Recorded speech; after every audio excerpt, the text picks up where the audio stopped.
everyone, I hope that you're doing great. Well, on today's video, we're going to learn a grammatical lesson, a really important grammatical lesson, which you're going to need very often when you're trying to speak a language. You're going to need the simple tenses. Simple tenses are really important, and you are going to need them if you want to speak fluently in the language. In my channel, I'm going to share with you consistent lessons of grammar and vocabulary. Well, my grammatical lessons are not going to be explained with too much details, but I'm going to focus on important things that you need to know in grammar. I'm going to explain it completely, but enough, and not the things that you don't necessarily need in order to be able to speak the language fluently. So our first purpose is to speak the language fluently and to learn the grammars in a way that we can bring them into use. And as you know, consistency is the most important thing, and that's why I share every week the new lessons with you. So please don't forget to subscribe to my channel and ring the bell. So without further ado, let's start. Here's a chart here. I brought it from a book, a really great book for the people who want to be fluent in English. They definitely need to read this grammar book because it's great, it's efficient, it's enough, it's really good in terms of giving the information that you need to know about different grammar in a way that you can easily connect with it, and you could learn many things but not too much details to confuse you and just make you feel like you don't like grammar. Okay? It's sweet and it is a good book. Try reading it, try studying it. It's great for your goal to become a fluent speaker in English. So I've read this chart from this book. It is showing you the simple past, simple present, and simple future. The simple tenses. Simple tenses have a simple look. Just take a look at them.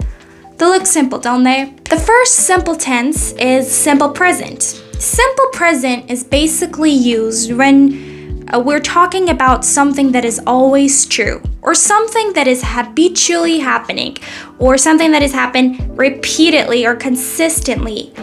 Or when we're talking about some fact, something that is always true, something that was true in the past, it is true right now, and it will be true in the future. That's where we use simple present. So let's start with an example. For example, I eat every day. Because I eat every day, because it's habitual, because it is something that I do repeatedly, so I use simple present. For example, she cleans every day. As you know, she, he, eats, we use S at the end of the verb. So for simple present, we use S, so it'll be eats. Okay, just a little thing that you needed to know if you didn't know. Tom watches TV every day. Tom watches TV every day.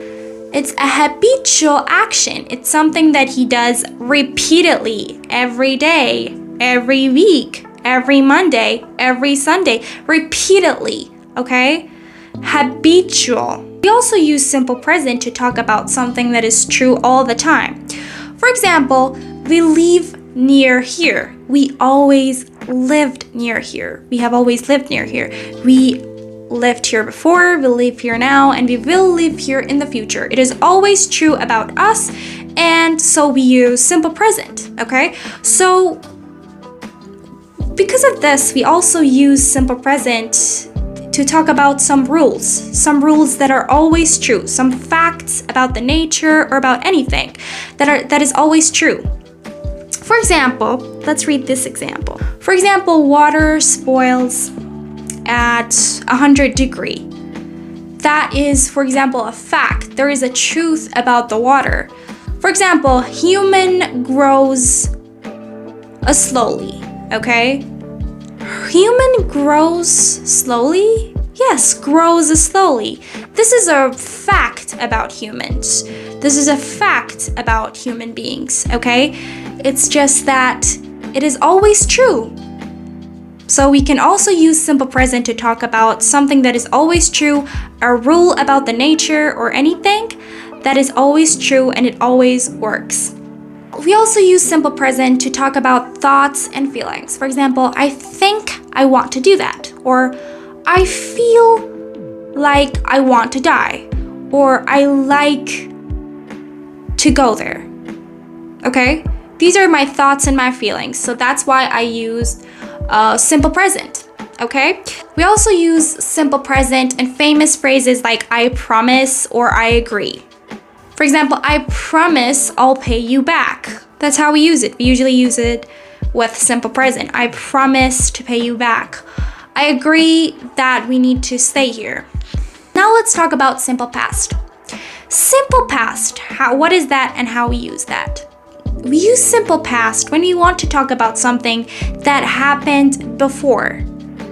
Some particular time in the past, it started and it has finished, okay? So it began and it's finished in the past, both in the past, okay? It is completely finished, completely over, completely done. So we use simple past.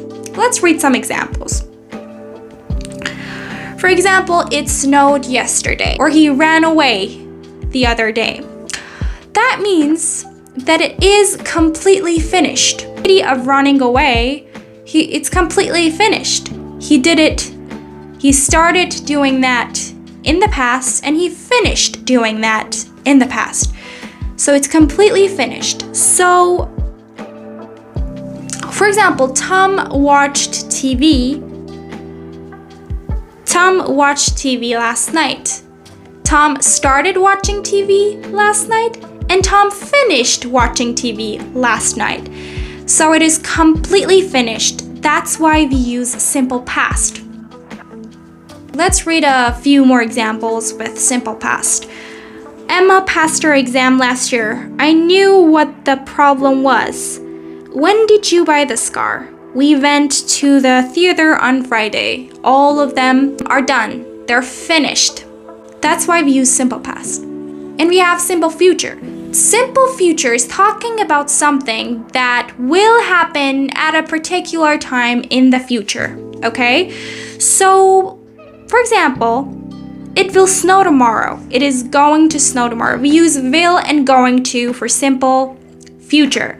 I'm going to explain simple future in a separate video because there is still so many details so many important details that you need to know about will and going to that I'm going to tell you, and we're going to talk about it in a separate video. But in this video, I'm going to give a general explanation of will and going to.